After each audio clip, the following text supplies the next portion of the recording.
Okay, I invite you to start for the next panel, ladies and gentlemen. Please, thank you. So we have here 5 experts of the UN system, of the UN evolution. I went through your profiles. It's very impressive. I won't summarize them, but with different angles, you have really a lot of knowledge about this evolution of the system, and for sure talking about multilateralism is something that you are dealing with every day, I guess. So let's start. So the theme is what to do to support and strengthen the ICS in the current international context to defend the role of multilateralism. I'm sorry, in English it's difficult. Multilateralism. So let's start perhaps first times are hard for the multilateralism. Everybody says it, but Mr. Pescanto just gave his own vision of multilateralism before, but I'd like to know how you define multilateralism. If I look into Wikipedia, for example, it says only it's the relation between free states and at least free states trying to find common rules. A bit short. So who wants to start? But just give us an idea, what is multilateralism and why is it relevant? In 30 seconds for sure. Yes, Mr. Browne, so you are working for the funds, the future United Nations Development System. Well, my definition of multilateralism would be to subsume the powers of especially the larger states in a grouping comprising smaller and medium-sized states in the interests of solving common global problems. 25 seconds. Thank you very much. That was great. Is there another 25 seconds definition? Or other view? I think the point is that it's countries ceding some of their national sovereignty to a collective body to solve these. I mean, the ceding of national sovereignty has to be a central part of any discussion of multilateralism. And that's important because, there's a tendency, and I heard it this evening, in which, and it's a fault of international civil servants, to assume that nationalism is a bad thing. You cannot have good multilateralism if you have weak national states, because states have to be confident enough to be able to cede some of their national sovereignty to solve these collective problems. And the danger of kind of pitting a kind of internationalist value system against a nationalist value system is something that I heard a lot of in the discussion in the previous panel. I think that's a dangerous place to start the discussion. Okay, thank you very much. Richard Kozul-Wright, you're the Director, Division of Globalization Development Strategies at the Nations Conference on Trade and Development. Just to make that straight. So, question is for sure, and you just put it on the table, is multilateralism today really in danger, or is it a kind of a phantasmatic idea? Who would, perhaps Mr. Nordlund, can you tell us about that? Thank you very much. And from the Dag Hammarskjöld Foundation. Pleasure to be here. Thank you for the invitation. Working in the legacy of Dag Hammarskjöld, who was the second Secretary General. And perhaps relevant for this discussion, Hammarskjöld was not the first choice when he was elected Secretary General. He was not the second choice. He was not the third choice. He was not the fourth choice. He was the 11th compromise candidate that was chosen. Because there were sort of important powers that felt that they didn't want a strong Secretary General. They wanted a public servant and so on. And they eventually got something else. And it was a strong international civil servant because the charter and the values that it stands for is a strong position to be in.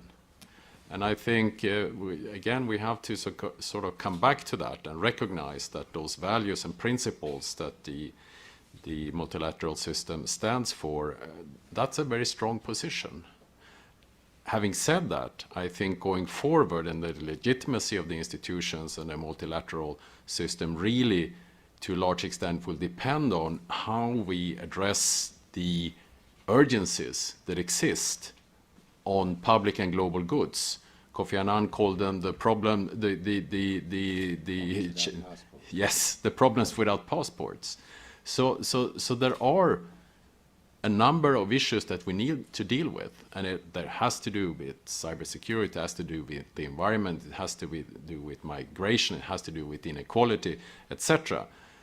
And the international multilateral UN system will be measured against how it addresses these problems, and it has to show its values in terms of in being instrumental in handling those crises and situations. And that will always be a challenge. But I think going forward, the multilateral system, more than ever before, is in need, because these problems are increasingly global public goods problems that needs to be solved. Thank you very much. Mrs. Nana Kurashvili, same question for you. To what extent is we understand that there is a need of multilateralism for many different issues, but is it really under pressure and is it threatened today? How do you feel that? And is nationalism threatening or not multilateralism, as we just discussed further on? Thank you. Let me bring my modest opinion from my NGO perspective, where I've been working for nearly 20 years. I think the main problem what multilateralism is facing today is that it has lost linkage with the people.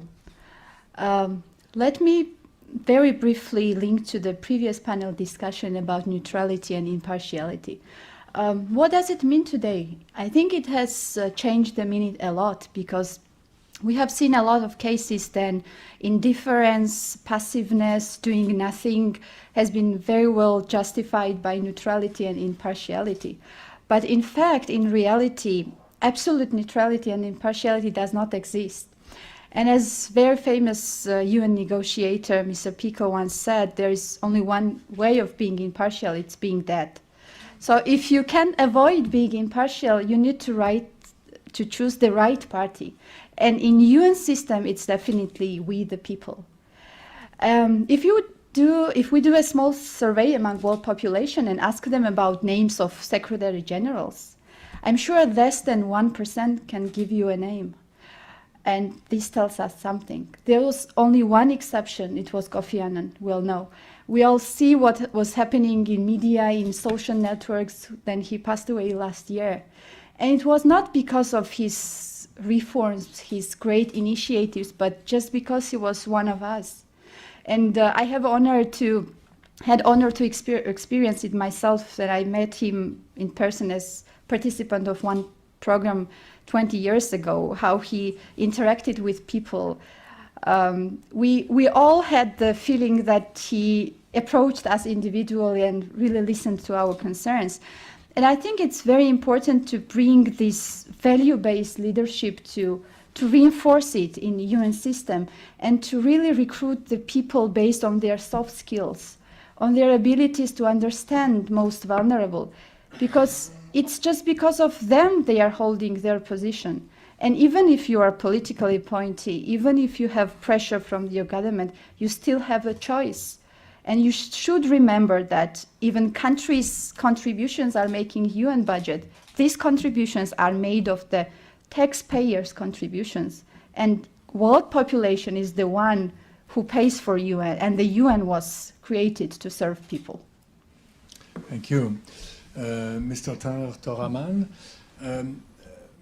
you have on one side let's be precise. You have Donald Trump on one side, who is not especially the multilateral type.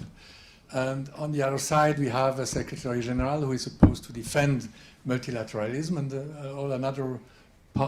many other countries who do it too. Is there really how would you describe this tension between the two? And for sure, Mr. Trump is not alone. And is it a fight? How will this evolve in the next years? And can you see a winner in this at the end? I think it is possible that the issue is maybe not that there is one winner and one loser, but there is the possibility that everybody could win if the United Nations or if the Secretary General would be able to explain to the common people or to the supporters of politicians like Donald Trump that the things that they feel that the United Nations threatens them are not a threat. For instance, things like migration, or I think it is possible to explain for the Secretary General that the work of the United Nations improves the situation in the countries where people origin from as migrants, and therefore the better the situation is in these countries, the better the rule of law is, the better the economic situations are in these origin countries, the less there will be an incentive to move to migrate to countries like the United States or in Europe, where these movements cause amongst certain political parties and certain politicians issues. Yeah, I understand. But are you sure that Mr. Trump or others in Europe too would listen to that? I mean, it's a very reasonable way of explaining the things, but in what position is the UN today to persuade the world that multilateralism is really the way to go? Perhaps Mr. Browne? Well, I won't answer that directly, because in some ways, the health of multilateralism is a complete accident. If you take the most powerful three countries which dominate the Security Council, because they're the only ones which the three countries which use the veto very regularly, as opposed to Britain and France, which never use the veto, we're sort of in an accidental period where we have those three countries led by autocrats. It was not always so. In the 1980s, there were times of Gorbachev and Deng Xiaoping. I mean, there were those three countries were led by much more committed multilateralists. But let me say something else. So basically, the answer to your question is, let's wait and hope that autocracy will have its day, and by an accident which the UN can do absolutely nothing about, that the characters of those leaders change. But I want to say something else about nationalism and multilateralism. It isn't a simple trade-off. The United States has always been a strongly nationalist country, but it dominated the UN, and it used the UN very much for its own ends. The baton has now passed because Trump is quite he talks about making America great again, which is very eloquent. That's what every president has always wanted to do, but it's never quite expressed the same way. The baton has moved to China. China is an arch multilateralist, but China has a way now, through the way that it spends its funds, the way that it puts forward candidates for the highest positions, of dominating the UN, and it's now filling the space which used to be filled by America. The change in the agenda is important. It basically means, with all due respect to our representative here, human rights is of no interest to China, which is why China, which has the stewardship of the development agenda by having the head of the Department of Economic and Social Affairs and the head of the division of the SDGs, you'll find in the current development agenda, human rights do not figure at all. Yes, so reactions here, Mr. Nordlund and then Mr. Kozul-Wright. Well, while I agree on this, and it's late, so maybe on a more positive note, saying that I think the multilateral, we have to reverse our thinking sometimes and see that the multilateralism has achieved tremendous things lately, and I think Agenda 2030 and the Sustainable Development Goals is one of those achievements, because that is really, while it's a very comprehensive agenda, it can only add to already existing human rights conventions and deepen those. And it is an agenda of mutual accountability. It applies to all the countries. All the countries represented in the room here are obliged to implement these goals, and that's multilateralism working at the national level. And it's also one way, I think, to have a conversation about values and how we look at that at national and international level. It can be an arena to have that kind of a discussion. So I think it's important to keep that in mind. Speaking to the title of this panel, I think also that the quality of the international civil servant is extremely important to make Agenda 2030 happen. And it was interesting to hear the previous panel say when you come into office and you get your passport, there is no education. What does it mean to be an international civil servant? And I think that will be critical for the quality of implementing Agenda 2030. I think we know from research that quality of government in terms of being an impartial civil servant at the national level corresponds very strongly to good development. And that defined very narrowly. If you're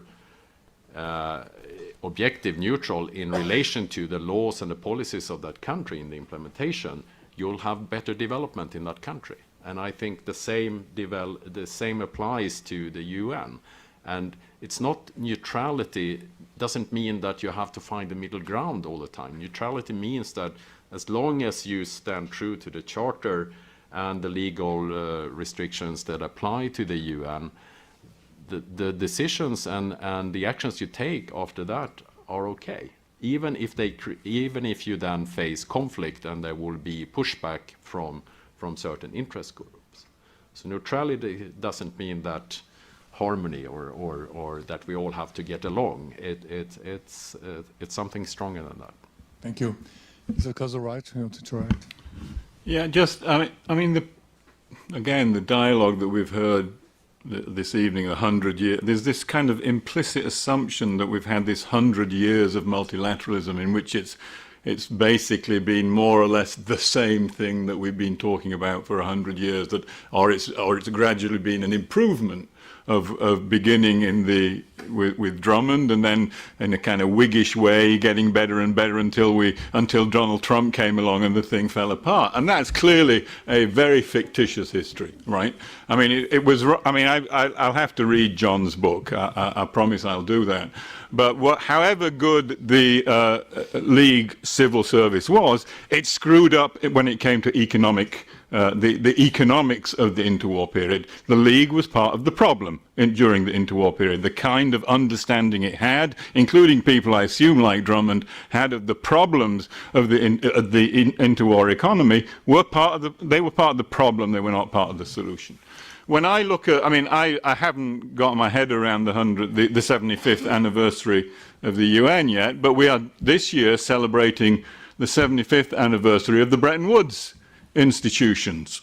And I, having the pleasure of going to Washington twice a year and going again this year, there was this celebration of the assumption that what the IMF and the World Bank are doing today was essentially a continuation of what the fund and the bank were set up to do in 1944. And this is, of course, absolutely nonsensical history, right? I mean, and you can see it when you listen to what the founders of Bretton Woods thought they were doing. And if you take someone like Henry Morgenthau, who was the US Treasury Secretary, who was ultimately responsible for selling the Bretton Woods Agreement to the US Congress. So he goes to the US Banking and Currency Committee in 1945 to sell this agreement, which he knows is a difficult sell because of what you said. The Americans have this, they don't have a great feeling for the multilateral agenda. So he goes there, sells it as an American agenda, but it's very clear, because he was a multilateralist, what the intent of Bretton Woods was. And he sets out three principles, essentially. To what is and I look at this from an economic perspective, obviously. What is a healthy economic multilateral system?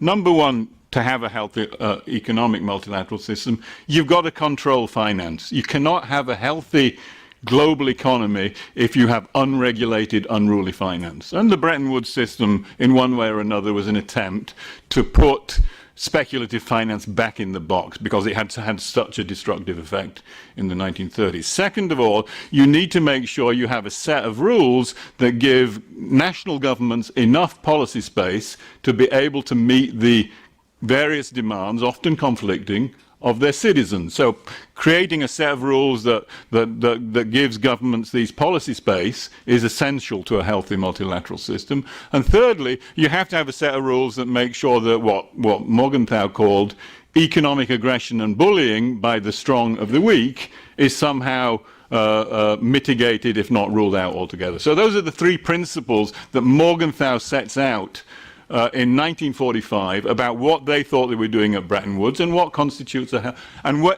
on each of those principles today we have the opposite. We have a financial system that is clearly dominating the real economy and screwing up people's lives in multiple ways.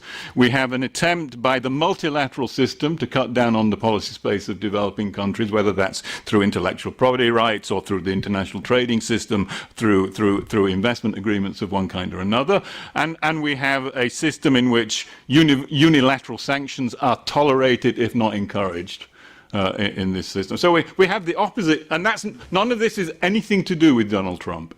Donald Trump has nothing to do with any of those three distortions of the multilateral system as it was designed. So, get real. Stop focusing on Trump as the problems. So if I understand, Donald Trump is a kind of feuille de vigne, as we say in French. He's covering a problem. And this is an excuse for the failures of European social democracy. That's what Donald Trump So what you're explaining here is that the Bretton Woods institution, who are still here, I mean FMI and the World Bank are still there, did a total failure, if I understand, and the international system in its global was unable to correct or try to stay in a positive system, economical system that was working better in 40 years ago than, or let's say 60 years ago, than today. So what is really? They're not. If you're Goldman Sachs or a large digital monopoly, they're not failing at all. They're setting a set of rules that make your lives very difficult and allow you to make. They don't fail, but the institutions fail. The international institutions failed in doing what they intended to do. If I understand you, no? Well, what they were originally set up to do in 45, they are, yeah. Okay, now, there are a lot of new things came up in these last decades. And one thing that came up, and we just mentioned it before in the last panel, is the strengths of civil society. So I really, this is a real question. What is the input and the impact of this growing power of civil society through the digital tools that exist today, social networks, etc.? What does it have any influence on the multilateral system? Because it has a huge power. It's very, very powerful. Is this who would like to answer on this? Yes, Mr. Toraman? I think that is, as you have said, it is a huge power because it has something I think that the UN lacks, and that is the power to mobilize people, to create enthusiasm, to create energy, and to create a drive to that can change and sway opinions in the member states, and through that also change what the member states demand or what their expectations are in the United Nations. So I think it is a essential tool to sway or to change or to course correct if one thinks that the important member states have an incorrect opinion or interests. Just something to say about that? Yes, I think civil society is one of the main partner of UN in at least in three main pillars: in human rights, humanitarian assistance, and development field. There sometimes in countries, UN itself is even perceived as some big NGO because there is so many partnerships and so many things which are done together, and definitely contributing a lot to the development of these countries. So I think then UN is criticized maybe quite fairly, but on the other way, quite unfairly as a homogeneous institution. We should always remember, as our favorite Professor Browne taught us at the university, there are 4 UNs, and I think what 3 others, except for Security Council, is doing is really the huge contribution of the world development today. So I think what UN needs to be investing more and more how to strengthen these 3 pillars which really create its image in the world. And in these regards, again, I will repeat that stronger linkages with population and with we the people is really essential. Sometimes people think that the ones who are working in the missions, they are on the ground. But more often, these are the people who are just having opinion, looking from the windows of their fancy offices, in most cases in the capitals, but don't really have direct interaction with most vulnerable, those interests they should be serving. So this needs to be addressed, and civil society really has a crucial role because they are the ones who represent the people. And if we look back at these 100 years of multilateralism, only the initiatives were successful and really survived over this century, which were really dealing with people. Thank you. Yes? On this important subject, if I may, yes. If I can just relate this to the work we've been doing as part of the future UN development system. So the 4th pillar, the development pillar, is very important to civil society, obviously, but the other way around also. We've talked about the agenda, which is around the 17 SDGs, the Sustainable Development Goals. The success of those goals will depend very crucially on the activities of civil society, particularly at the national level, as independent and objective monitors of progress. And I think the more that the UN, and I think it's true, I mean, in contrast to what you began to say earlier, I think that the civil society has actually found its way into the UN much more comprehensively than certainly when the UN was set up originally, even though civil society did play a part in that. But I think the success of these goals will be in independent monitoring of those goals. And if I can just say, our vision of the future UN development system is not to be engaged in thousands upon thousands of small projects, standalone projects, but to be involved operationally in helping countries particularly with the assistance of civil society, to meet and implement the norms which their governments have already agreed in the UN forums. Thank you, Mr. Nordlund. Thank you.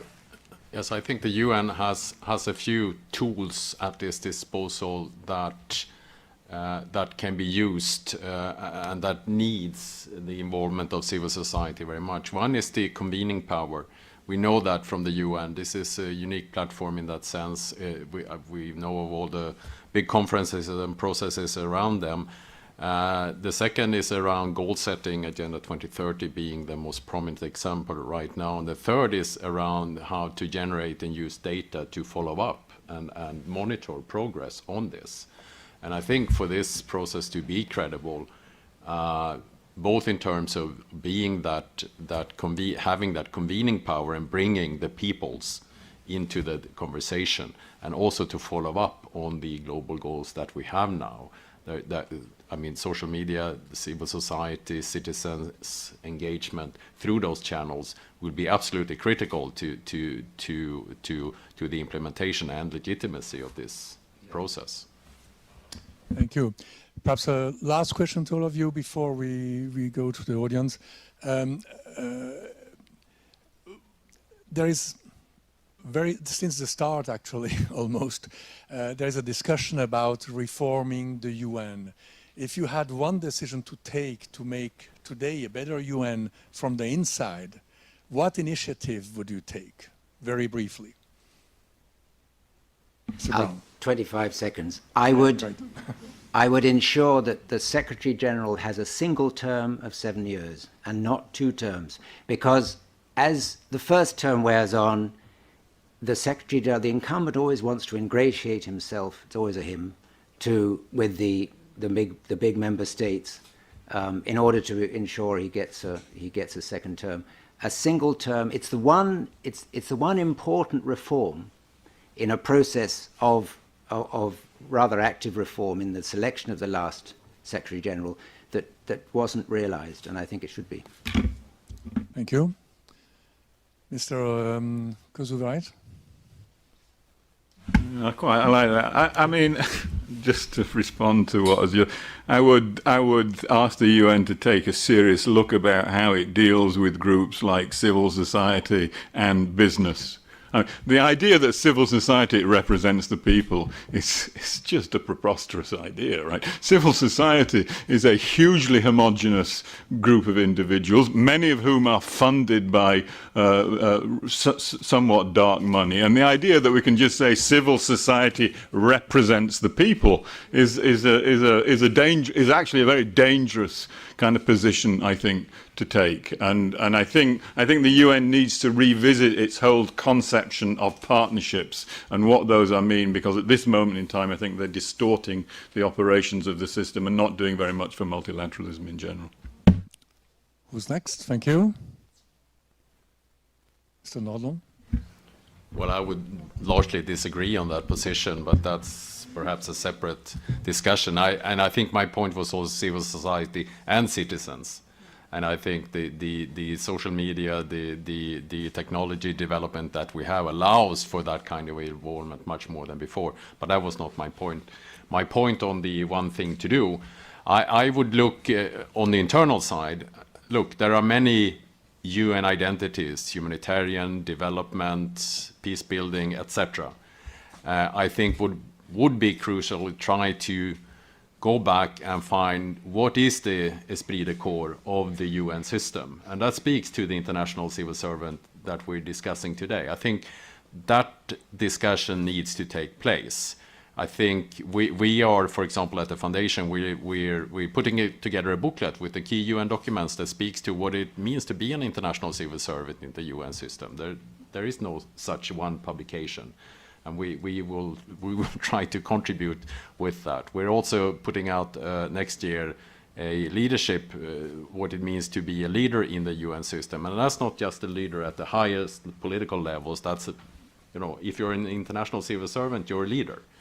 So what does that mean to people? So I think revisiting that discussion, I think some of the key issues that we can speak to at the foundation has to do with what it means to be a value-based organization, leading on principles, etc. But leadership is much broader than that. But that would be my take. Return to the international civil servant and the esprit de corps of the organization. Thank you. Mrs. Kurashvili? The initiative you would take? Yeah, I think I've been repeating it quite a lot today that, I would think of some mechanism. It's hard to formulate it in this short time of the direct communication with people because I think it's the biggest reward for your professional career. Then you directly see the people, those lives you changed and those lives you touched. Thank you. Mr. Toraman? Maybe I can mention something that I wouldn't change instead of the one thing that I would change, because I've been hearing very often, or we are hearing very often, that the one thing, the silver bullet to improve the UN be to abolish the veto rights in the Security Councils, but I've also heard many arguments why this wouldn't improve the functioning of the Security Council at all, because there are other councils where there is no veto power and they don't work much better than the Security Council. Okay, so no solution if I understand about it.